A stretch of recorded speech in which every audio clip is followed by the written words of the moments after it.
Olá, irmãos, a paz do Senhor, Cláudio. Hoje vamos estudar a nossa 11ª lição da nossa revista de jovens desse trimestre, que tem como título Seja Firme. Nós estamos estudando as cartas pastorais, já estudamos a primeira carta de Timóteo, escrita por Paulo a Timóteo. Semana passada, nós trouxemos uma introdução à nossa 10ª lição sobre a segunda carta escrita por Paulo a Timóteo, cartas pastorais. Hoje, Paulo na prisão, escrevendo a Timóteo e exortando que ele mantenha-se firme, convicto da fé em quem ele tem crido. Paulo, apesar de estar na prisão, não cessava de orar, de ser um intercessor pelo seu fiel cooperador Timóteo, o jovem Timóteo que estava pastoreando a igreja na cidade de Efésios. Título: Seja firme. Permanece, Timóteo, firme, independente das circunstâncias. O nosso texto principal está em 2 Timóteo, capítulo 1, versículo 13 e 14. Conserva o modelo das sãs palavras que de mim tens ouvido, na fé e no amor que há em Cristo Jesus. Guarda o bom depósito pelo Espírito Santo que habita em nós. Resumo da nossa lição: o líder deve estimular seus liderados a serem firmes, valorizando e investindo no dom que receberam de Deus.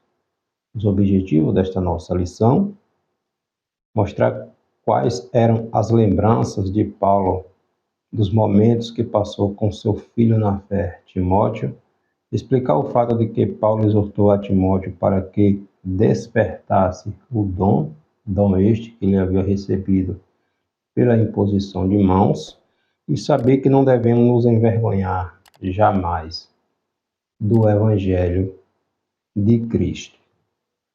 Todos nós temos um chamado. Deus nos chamou com um propósito. Jeremias, capítulo 1, Deus vai falar a Jeremias que antes que ele fosse formado, Deus já havia escolhido. E antes que Jeremias houvesse nascido, Deus já havia separado, preparado, dado como profeta às nações. Todos nós, viemos nesta terra com um propósito: servir ao Senhor, né? Nós, como cristãos, então temos uma responsabilidade, né? Deus nos chamou para um propósito específico e cabe a nós seguir adiante, independente das circunstâncias. Muitas vezes, Deus não nos diz todo o trajeto, todas as etapas da nossa caminhada. É por isso que é necessário ter fé, como vai dizer Abacuque. O justo vive pela fé, ou seja, mesmo que as circunstâncias estejam dizendo que não, quando o cristão está convicto em Deus, ele vai caminhando. Deus chama Abraão, em Gênesis capítulo 12, e diz: sai da tua terra, do meio da tua parentela e da casa do teu pai, vai para onde eu vou te mostrar. Abraão saiu, acreditou e foi andando. Durante a caminhada, durante o processo, Deus foi se revelando, foi mostrando para onde Abraão deveria estar indo, andando. Então, da mesma forma, somos nós. Será que Abraão não teve tempos difíceis, momentos complicados? Tiveram, e muitos momentos difíceis. Assim somos nós. E Paulo, imagine Paulo, um erudito, um conhecedor da lei, um homem sábio, escreveu 13 dos 27 livros do Novo Testamento. E no fim da sua vida, sabe onde Paulo estava? Preso numa prisão romana, sozinho, sem ninguém. Olha como é a caminhada cristã. Por isso a gente olha essa nossa sociedade, esse boom gospel, e a gente vê que não bate bem com o que a Bíblia está ensinando. Ah, irmão, mas é para viver na miséria? Não, não é isso que a Bíblia ensina. Mas quando a gente vê tantos escândalos por causa de dinheiro, tanto escândalo no meio do cristianismo, do chamado gospel, a gente vê que não bate com o que a palavra de Deus ensina. Então a gente precisa voltar para o evangelho genuíno, né? Nós estamos vivendo o tempo da misericórdia de Deus. Às vezes a gente se usa essa expressão, esse termo, essa palavra misericórdia, para continuar na prática do pecado. Porque Deus é misericordioso, Deus perdoa. O tempo da misericórdia é este. É o tempo que Deus dá para nos arrependermos das nossas ações. Porque vai chegar o tempo do juízo. O tempo da misericórdia vai passar. E o tempo do juízo, de prestar conta, vai chegar. Então Deus simplesmente ele não nos revela todo o processo. Mas durante a caminhada Deus vai se revelando a cada um de nós. E a caminhada cristã tem seus momentos difíceis. Mas o mais importante é que estamos caminhando no deserto, nas dificuldades, com aquele dono de tudo. E ele nunca nos abandona. Paulo, escrevendo a Timóteo, vem falar sobre isso. Mantente firme, seja firme, convicto, ensina, exorta, corrige. Assim como o apóstolo, quando ele vai dizer lá no final da sua segunda epístola a Timóteo, que guardou a fé, combateu o bom combate, estava terminando a sua caminhada aqui, mas ele guardou a sua fé, né? Então, diante dos traços de timidez que Timóteo tinha, Paulo procurava estimulá-lo para que ele mantivesse-se firme, valorizado e motivando o dom que havia recebido de Deus. Na primeira carta, em 1 Timóteo capítulo 4, versículo 14, Paulo diz a Timóteo que ele despertasse o dom que havia nele, né, que ele havia recebido. Aqui na segunda carta, 2 Timóteo capítulo 1, versículo 6, Paulo diz, desperta o dom que há em ti. Então, não despreze o dom que há em ti, na primeira carta, e na segunda, despertasse, que ele despertasse o dom que ele havia recebido, que estava nele. Nosso texto principal está em 2 Timóteo, capítulo 1, versículo do 3 ao 18. São 15 versículos, do 3 ao 18. Nós não vamos ler para não ficar muito grande o nosso vídeo, mas você lê 2 Timóteo, capítulo 1, versículos do 3 ao 18. Então, Paulo mostra a sua confiança na sinceridade da fé do seu jovem cooperador, Timóteo, né? Fundamento este para o exercício do dom do poder do Espírito Santo na vida e no ministério do jovem cooperador Timóteo. Em Atos capítulo 16, versículo do 1 ao 3, nós vemos ali registrado o encontro de Timóteo com Paulo. Timóteo deveria ter ali aproximadamente na casa dos seus 19, dos seus 20, 21 anos, muito jovem, né? Então, Timóteo passou a ser um companheiro de Paulo em suas viagens, aprendendo com seu mestre e sendo também uma companhia agradável para Paulo, né?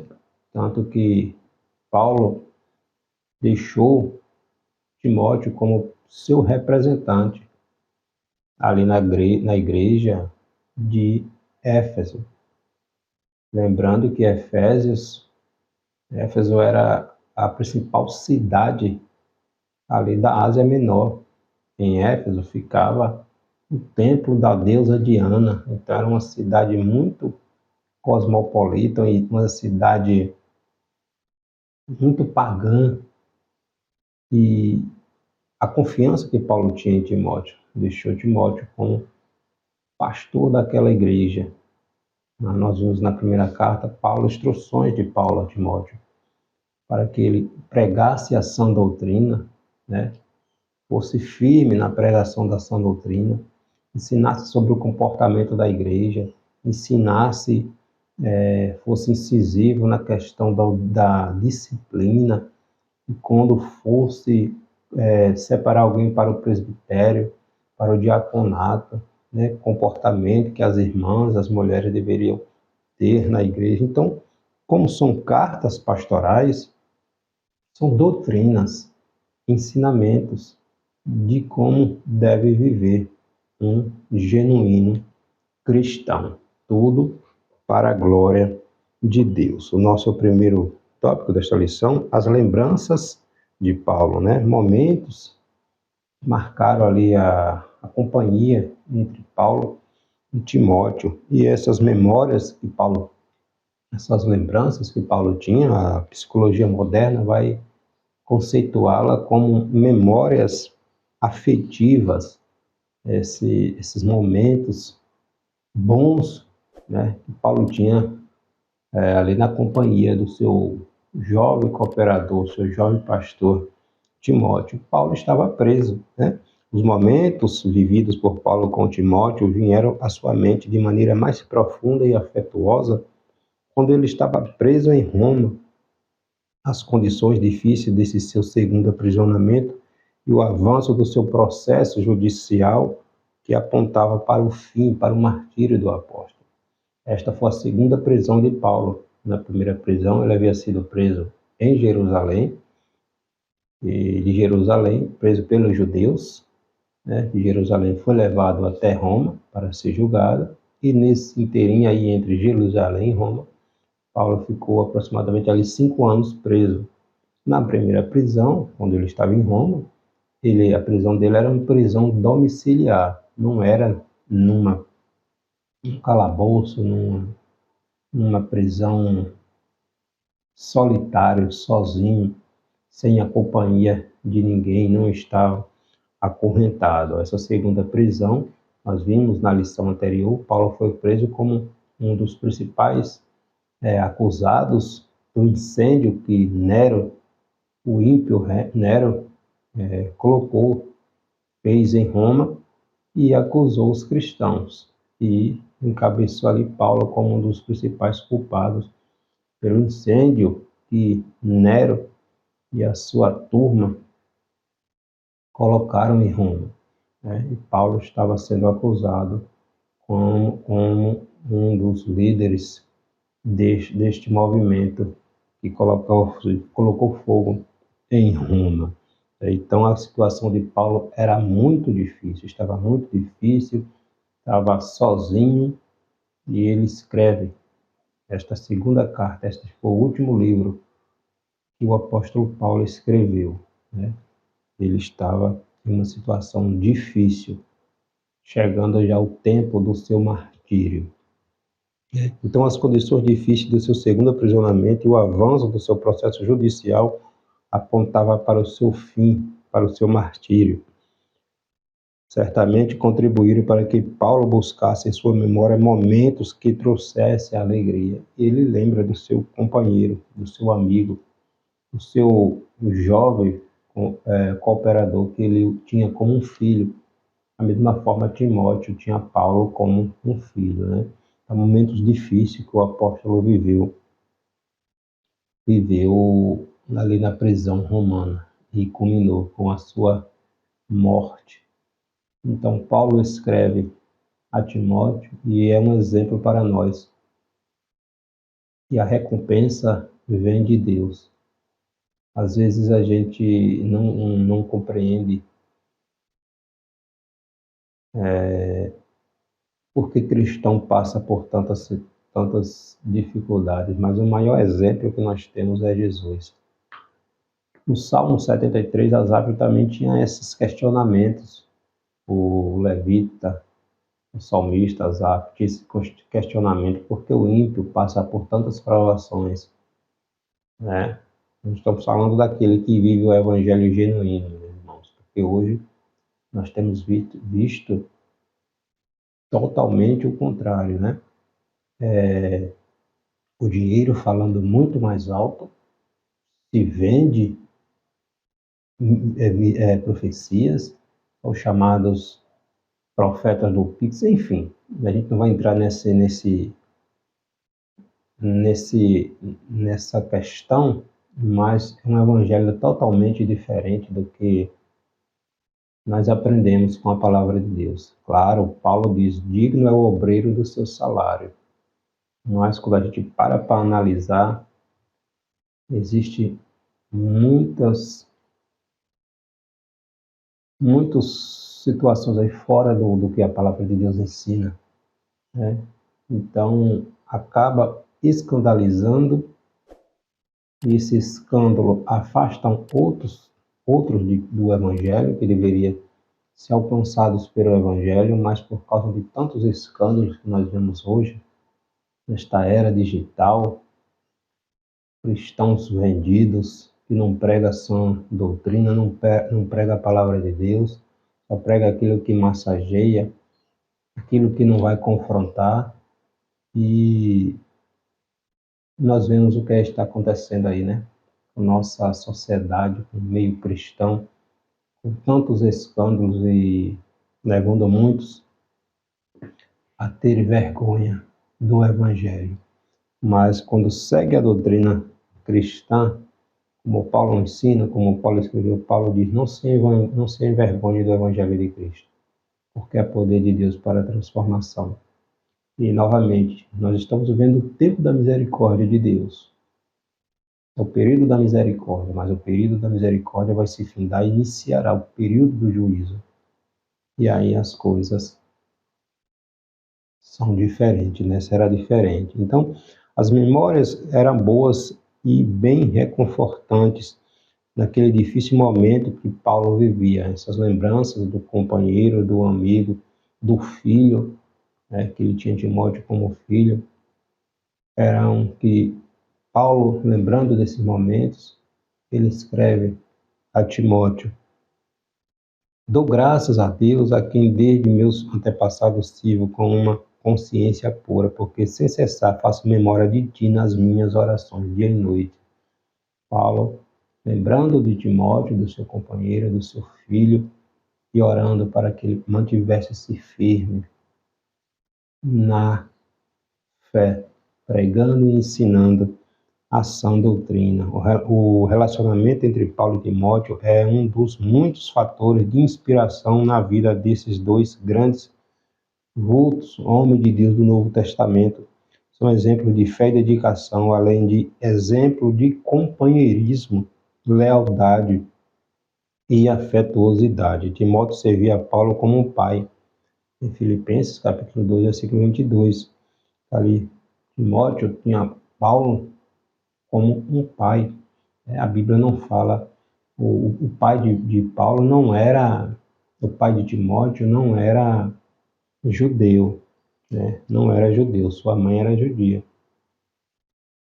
Sua mãe era judia, Eunice, mas seu pai não era judeu, né? Então Paulo tratava Timóteo como um filho, né? Nesse tempo, nesse nosso tempo, venhamos nos despertar, irmãos, voltar para a palavra de Deus, desejar ter intimidade com Deus, ter comunhão com Deus, ter proximidade com Deus. Nós vivemos uma época de relacionamentos tão vazios, tão superficiais, né? Tão distante de Deus, que Deus tenha misericórdia de nós. Que Deus tenha misericórdia de nós, né? Nós precisamos voltar à palavra de Deus. Lembranças e orações. não era somente Paulo que era abençoado pelas boas lembranças que tinha de Timóteo. Esta também era alvo de bênçãos. Todas as vezes que lembrava do seu amado filho, Paulo fazia orações por ele dia e noite. Aqui em 2 Timóteo, capítulo 1, versículo 3. Porque sem cessar faço memória de ti nas minhas orações dia e noite. Então, a oração intercessora é uma bênção, tanto na vida de quem está fazendo a oração, quanto como naquele que está recebendo a oração intercessora. Para quem a oração está sendo, é o foco da oração, né? A pessoa intercede a Deus por outra pessoa. Então, tanto com quem está intercedendo com o intercessor, o destino do intercessor, o destinatário da oração do intercessor é abençoado. Então, quando oramos uns pelos outros, isso é algo extraordinário. A gente às vezes não tem dimensão do poder que tem a corrente, a oração intercessora. E Paulo, mesmo na prisão, ele tinha essa preocupação para que Timóteo mantivesse-se firme.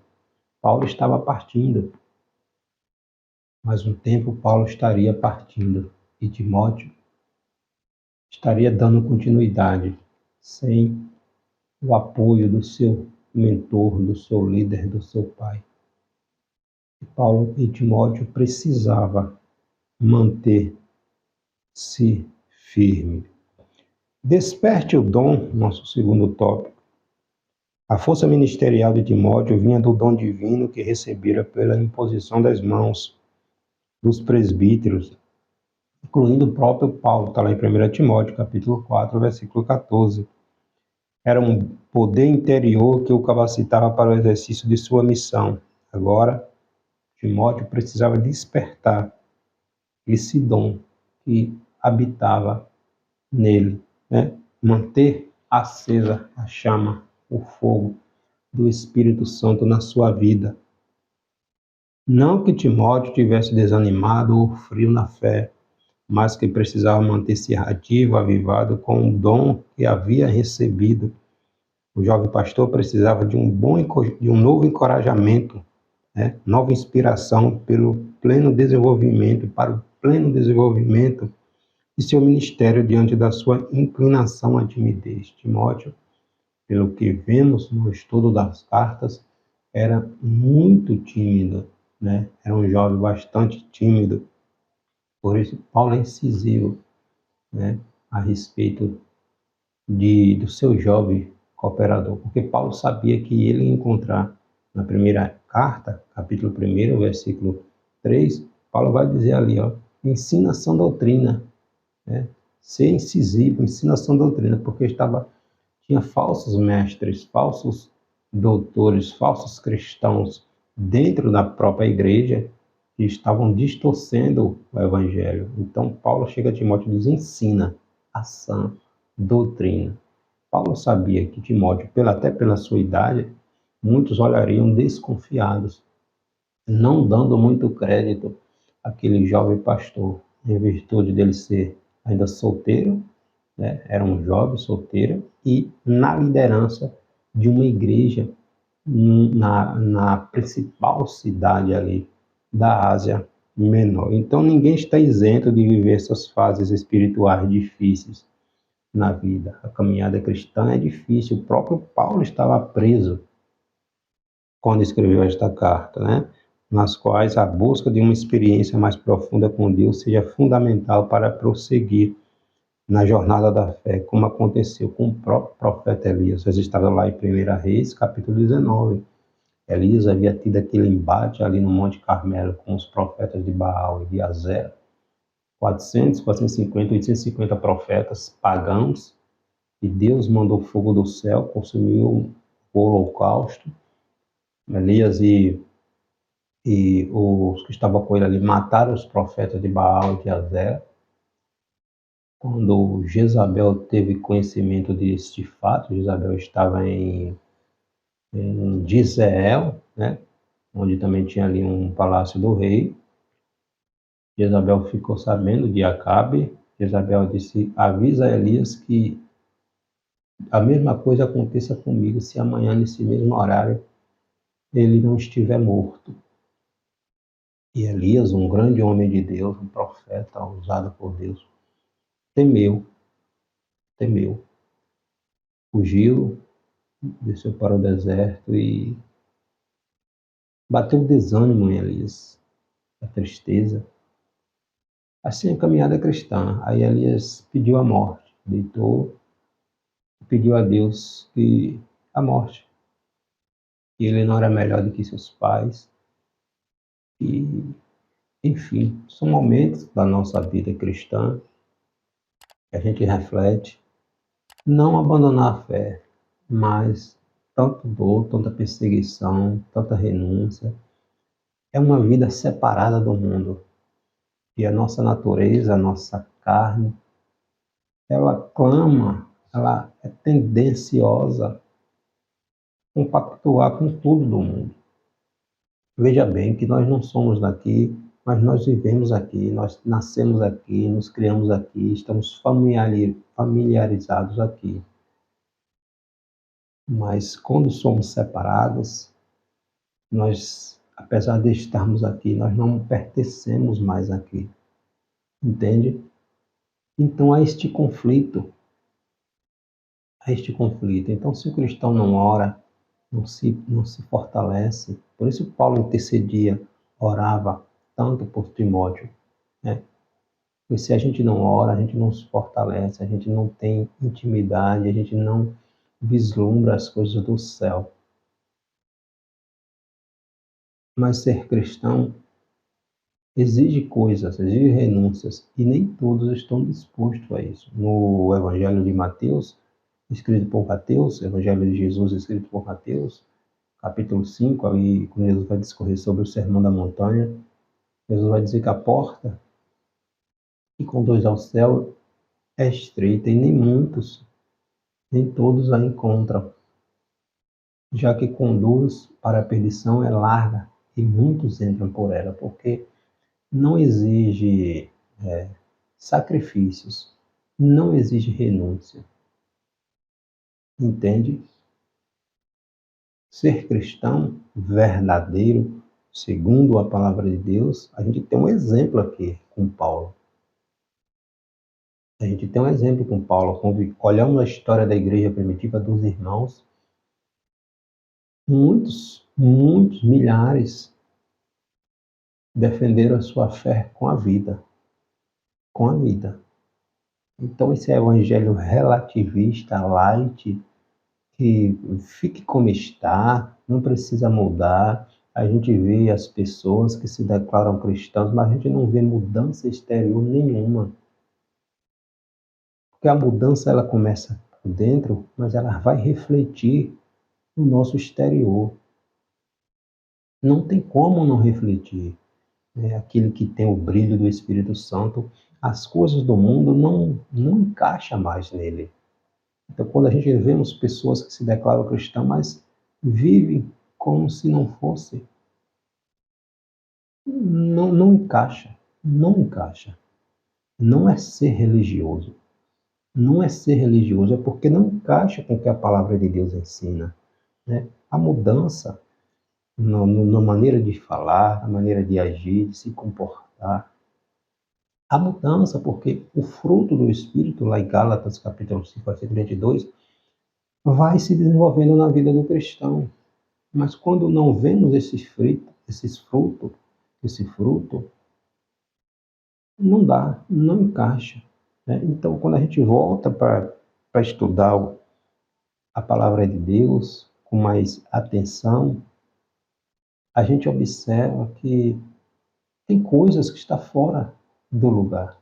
Não é esse evangelho de Cristo que nós estamos vendo aí nessa nossa geração, né? Então, fica difícil, né? Fica difícil, mas a Bíblia, a palavra de Deus, ela não relativiza. Não tem como ficar em cima do muro. Não dá, não dá, né? É sim, sim e não, não, como diz a palavra de Deus. Então, o profeta Elias e muitos outros passaram por momentos difíceis. Momentos difíceis. A palavra de Deus, o próprio Cristo, é o exemplo, né? É o principal exemplo. E Paulo diz: sede meus imitadores, como eu sou de Cristo, né? Nossa vida espiritual depende da prática de disciplinas diárias para que nos mantenhamos acesos quanto à nossa fé, devoção, dedicação ao serviço do reino, né? Se assim não fizermos, a tendência é chegar ao desânimo, à frieza espiritual. Para que o fogo continue aceso, é preciso diariamente retirar cinza, pôr lenha no altar e oferecer nosso sacrifício pessoal ao Senhor, tirar um tempo a sós para falar com Deus, né? Nosso Pai, nosso Senhor, nosso Mestre. Cultivar uma vida de adoração e serviço, né? É fundamental para que permaneçamos espiritualmente firmes, avivados no Evangelho, na palavra de Deus, né? Poder, amor, moderação. Paulo lembra a Timóteo que o Espírito que Deus nos deu não é de temor, de timidez, de covardia, né? Mas de fortaleza, né? De amor, de moderação, de equilíbrio, o domínio próprio, como está lá no fruto do Espírito. Novamente, Gálatas capítulo 5, versículo 22. O autocontrole, né? O exercício da nossa vocação deve ser feito com a conjunção dessas três virtudes espirituais: o amor, o poder e o equilíbrio. O poder não deve ser exercido em prejuízo ao amor e tudo deve ser feito com equilíbrio para a glória de Deus. Finalizando nosso terceiro tópico desta lição, Paulo vai dizer: não te envergonhes do evangelho de Cristo. Por quê? Porque é poder de Deus para a transformação. O evangelho de Cristo ou evangelho de Cristo, né? É loucura para o mundo. O mundo não entende, né? A vida cristã às vezes é vista como um certo glamour ou encantamento. Isso tem se acentuado principalmente por causa do crescimento do chamado gospel, mundo gospel, de forte viés artístico e mercadológico, de palco para essa glamorização, né, do evangelho, com o desprezo da vida cultica, cotidiana, simples e piedosa, né? Esse boom gospel, onde vidas vazias, canções que massageiam o ego, que é centrada no homem, que não fala de sacrifício, que não fala de renúncia, que não fala de dedicação, não fala de separação entre o cristão e o mundo. Então, essa vida cristã vazia, relativista, superficial, que não tem profundidade bíblica, né? Em um mundo tão secularista, materialista e hedonista, viver de acordo com a pureza e simplicidade do Evangelho é um grande desafio. É um grande desafio. É remar contra a maré. A mensagem da cruz, que importa renúncia, é vista como loucura, pois a visão cristã bíblica não confere com a cultura vigente. A visão cristã cristocêntrica, simples, pura, não compactua com isso que nós estamos vendo, com esse evangelho aí superficial que nós estamos vendo, né? Viver em uma sociedade que se autodenomina plural e inclusiva, mas que não tolera quem pensa e vive diferente. Como é que o cristão, a pessoa se declara cristã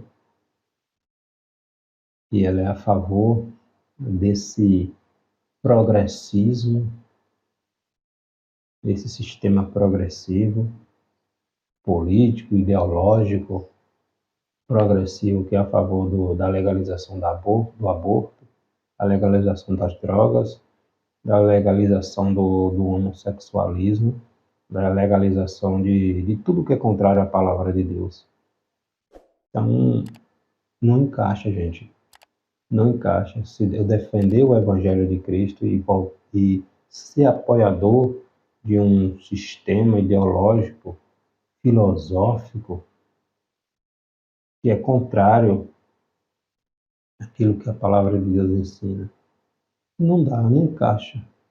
Não tem como a gente pensar numa pessoa dessa como um defensor do Evangelho de Cristo, né? Um cristão genuíno. Então, quando a gente vem para a palavra de Deus, a gente. E não precisa de muita profundidade, não, meus irmãos. A gente precisa apenas olhar.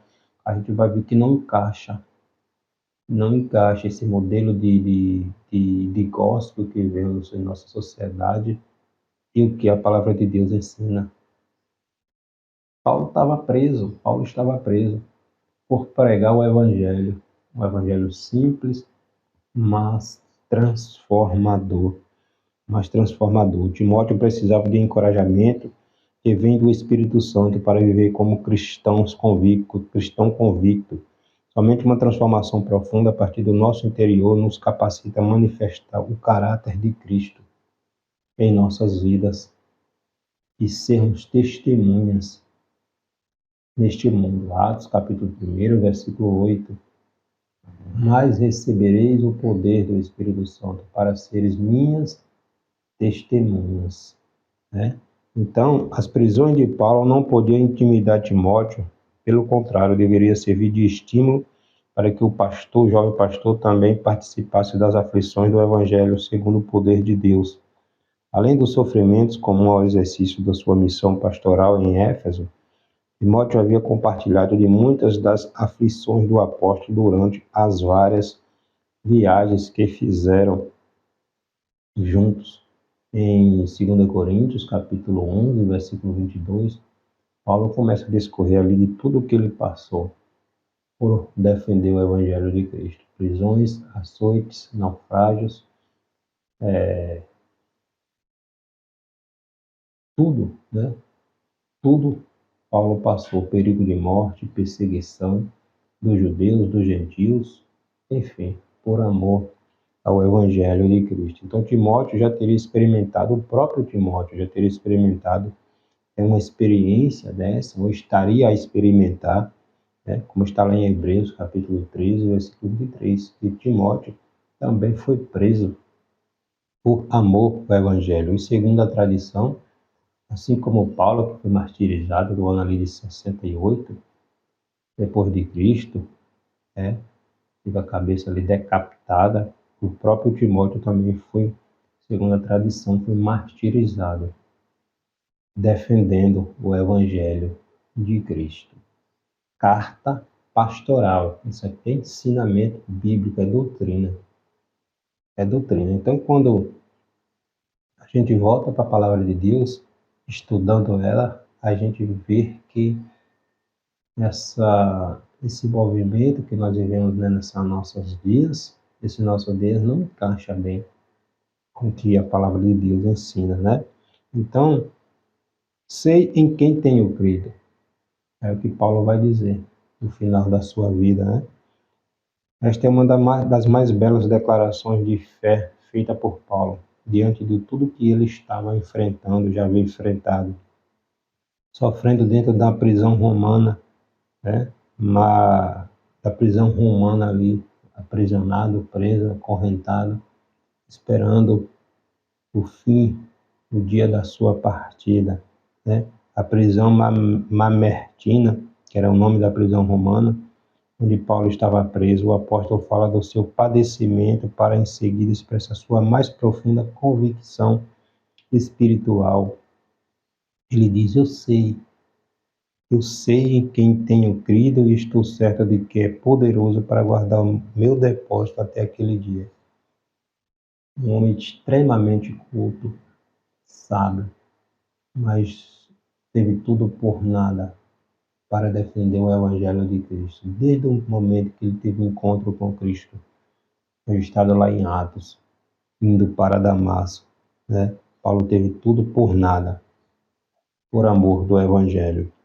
A fé de Paulo era de uma pessoa de Jesus Cristo. A fé de Paulo era na pessoa de Jesus Cristo. Sua fé não era fruto do seu relacionamento com o Mestre, né? Era fruto do seu relacionamento com o Mestre, desde o dia do seu encontro com Jesus ali no caminho para Damasco, registrado ali em Atos capítulo 9. Sua inabalável confiança o estimulava a continuar padecendo sem se envergonhar, porque tinha certeza de sua salvação eterna e da recompensa que ele havia de receber de Cristo. Da recompensa que ele havia de receber de Cristo. Então, quando a gente tem um encontro genuíno com Cristo, nada nos atrai mais a não ser Cristo, né?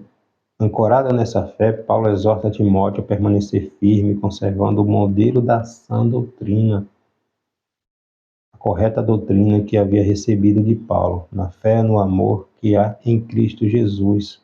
Timóteo também deveria guardar o seu próprio bom depósito no fiel cumprimento da obra espiritual de proclamação e defesa da verdade do Evangelho, como ele fora chamado, como ele havia recebido, independente das circunstâncias. Guarda a tua fé. Como Paulo vai dizer novamente, combati o bom combate. Estou terminando a minha carreira aqui, mas guardei a minha fé. Sejam firmes, permaneça assim firme. O Evangelho de Cristo é poder, é transformação, né? Não se pode servir a dois senhores, a Jesus e ao mundo. Vivemos o tempo novamente da misericórdia de Deus. Da misericórdia de Deus. Estamos vivendo esse tempo. É o tempo da misericórdia, onde é o tempo do arrependimento. Esse período vai se findar e vai entrar o período, o tempo do juízo de Deus. E no juízo de Deus é hora de prestar contas. O tempo da misericórdia findou. Sejam firmes, mantenham-se firmes. Não negue, não negocie, não relativize a sua fé. Deus te abençoe.